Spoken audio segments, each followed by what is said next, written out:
New research published by the European Sleep Congress revealed that 9 in 10 people don't get a good night's sleep, and poor sleep is associated with a higher risk of heart disease and stroke. This adds to the already huge body of evidence linking disturbed sleep with virtually every modern chronic health problem, from dementia and Alzheimer's to autoimmune disease to gastrointestinal problems to anxiety and depression. So, why is sleep so important to our well-being? Surprisingly, we didn't understand the answer to that question until relatively recently. But according to Dr. Matt Walker, one of the top sleep experts in the world, every tissue and system in the body and every process in our brains is powerfully enhanced when we get enough sleep, and significantly impaired when we don't. Over my 15-year career as a functional medicine clinician, I've worked with hundreds of patients with sleep problems, and I've trained thousands of healthcare practitioners on how to address them. In this video, I'm going to share my top 9 tips for getting better sleep. I'll also share some additional resources for you to check out if you want to do a deeper dive on this topic. Ready? Let's get to it.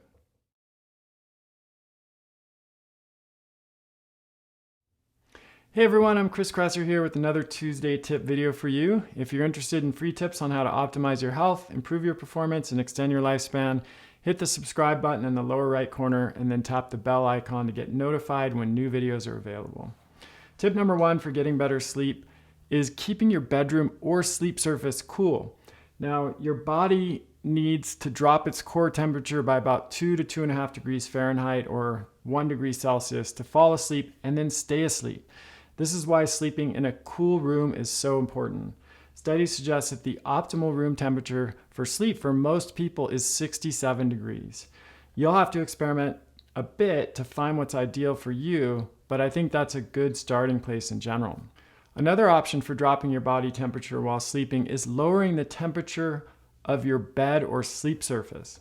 That might sound strange, but it makes sense when you think about it. For most of our evolutionary history, humans slept on a cool surface, usually the ground. Sleeping on a cool surface lowers our core body temperature more quickly and effectively than just sleeping in a room where the air is cool, although doing both together is the best approach.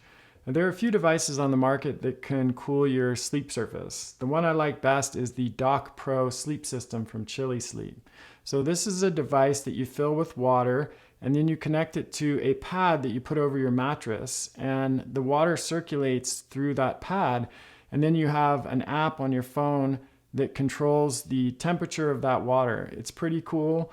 You can set the temperature to change throughout the night. So for example, if you like to go to sleep on a little bit warmer of a surface or cooler of a surface, and then gradually to warm up or cool down depending on how your temperature shifts throughout the night, you can do that.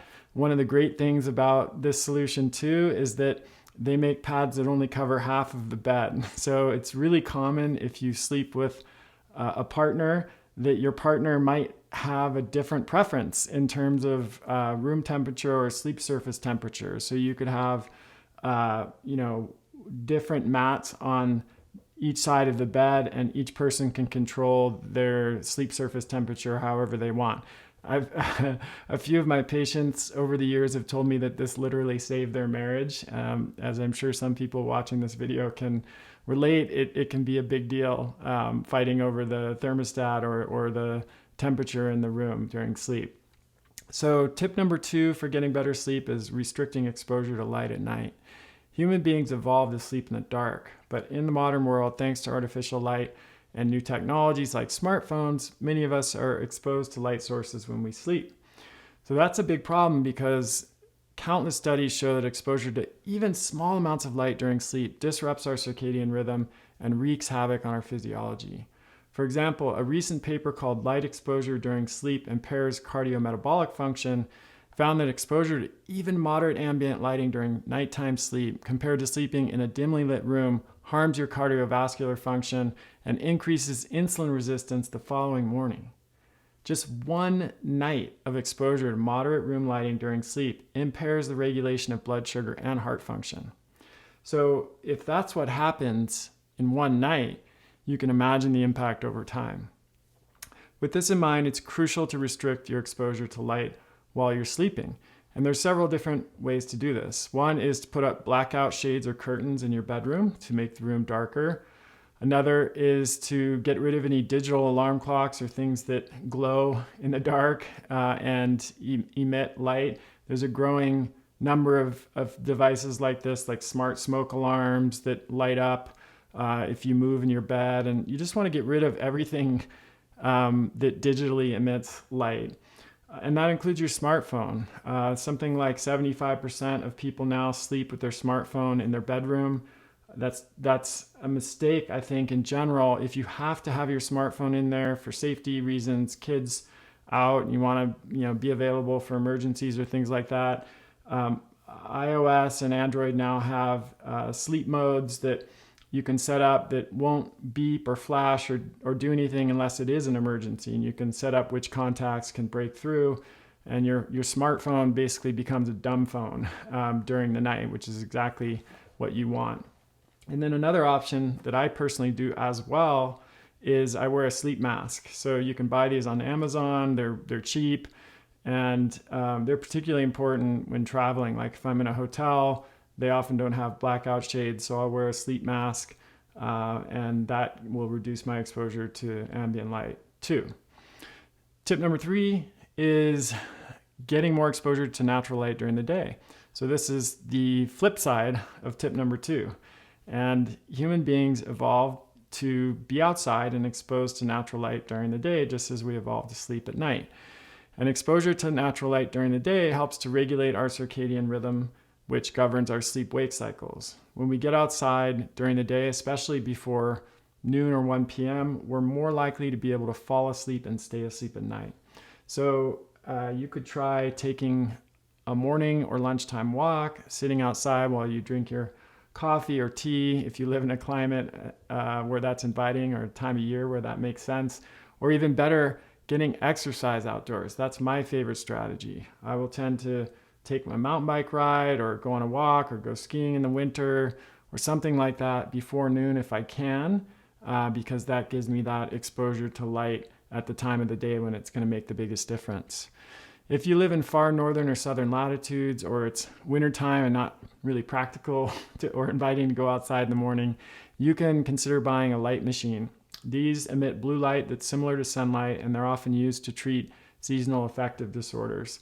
There are a ton of these types of machines available on Amazon and in other outlets. I don't have a strong feeling about one over the other, so just look for a machine that has at least 10,000 lux of light and has adjustable brightness and color temperature settings. Tip number 4 is managing your stress throughout the day.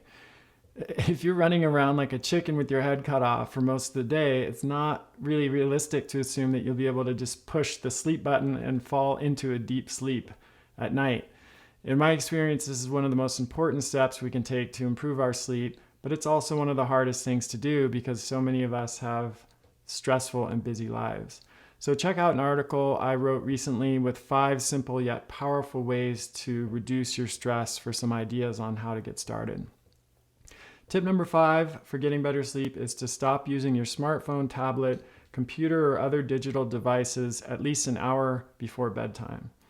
Most of my patients really struggle with this one too, but it's important for 2 reasons. First, these devices emit blue light, which interferes with our circadian rhythm. Blue light tells our body that it's time to wake up, and it suppresses the production of melatonin, the hormone that promotes sleep. Second, these devices stimulate and activate our brain, and this is a problem when we're trying to relax and go to sleep. Now, in a perfect world, I'd suggest not using these devices within 2 or even 3 hours of sleep.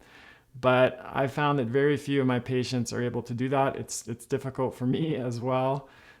So if that's too hard, especially at first, shoot for at least 1 hour before bed, and I think you'll notice a big difference. Tip number 6 is to move more and sit less. There's a huge amount of research showing that exercise and physical activity promotes sleep, and too much sitting interferes with it. I'm not going to spend a lot of time on this tip because I don't think this is a big news flash to any of you. You've probably already experienced this firsthand. But it's worth noting that even a small amount of exercise, like a 30-minute walk, can make a huge difference. And you're killing 2 birds with 1 stone here because you're moving your body and you're getting exposure to natural light. Another idea, if you have an office job or tend to sit a lot, is to take frequent standing or movement breaks throughout the day.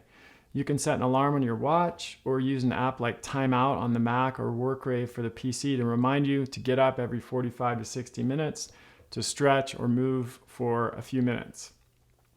Tip number 7 is to breathe through your nose at night. So this might seem a bit weird, and you might wonder what it has to do with sleep, but as James Nestor documents in his excellent book, Breath, which I'll link to in the description, 40% of the US population suffers from chronic nasal obstruction, and about half of us are habitual mouth breathers. Mouth breathing leads to structural changes in the airways that make breathing more difficult, especially at night. And breathing through the mouth decreases pressure, which causes tissues in the back of the mouth to become loose and flex inward, and then reduces our airway size. So chronic mouth breathing is a huge contributor to insomnia, snoring, and sleep apnea, which affect more than a quarter of Americans and remains undiagnosed in almost 80% of cases.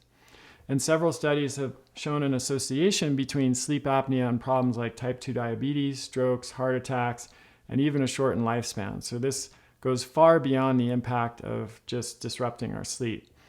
I made a Tuesday tip video a few weeks ago about how to improve your breathing, both during the day and at night, and I will link to this in the description. Make sure to check that out. Tip number 8 for getting better sleep is to eat a nutrient-dense diet. The body needs at least 40 micronutrients to function optimally, and many of these vitamins and minerals play a critical role in sleep.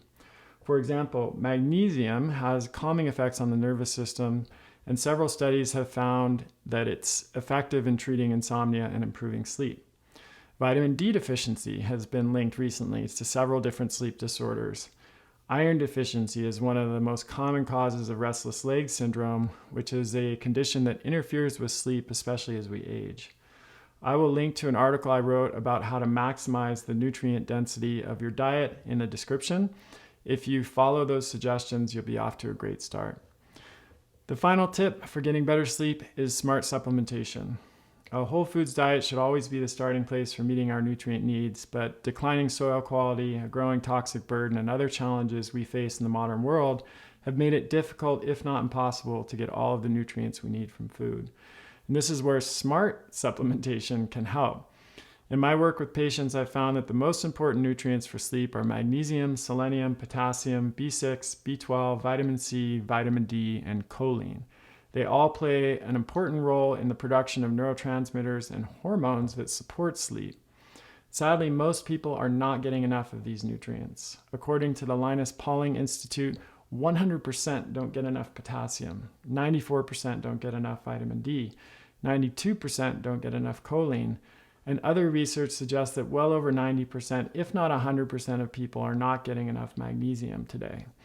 If you're falling short on these critical sleep nutrients, that will sabotage all of your other efforts to improve your sleep. Check out the Adapt Naturals Core Plus bundle if you need help here. It's a daily stack of 5 supplements designed to close the modern nutrient gap so you can feel and perform and sleep your best. I formulated it to help you not only meet but exceed the RDA in all essential vitamins and minerals, including the ones we've discussed that are so important for sleep. Just click the link on the screen to learn more or go to adaptnaturals.com. Okay, that's it for now. If you enjoyed this video, make sure to click the subscribe button in the lower right and tap the notification bell so you'll be updated when I release new content. And if you know someone that might benefit from this, please share it with them by clicking the share button right underneath the video. Thanks for watching, everybody, and I'll see you next time.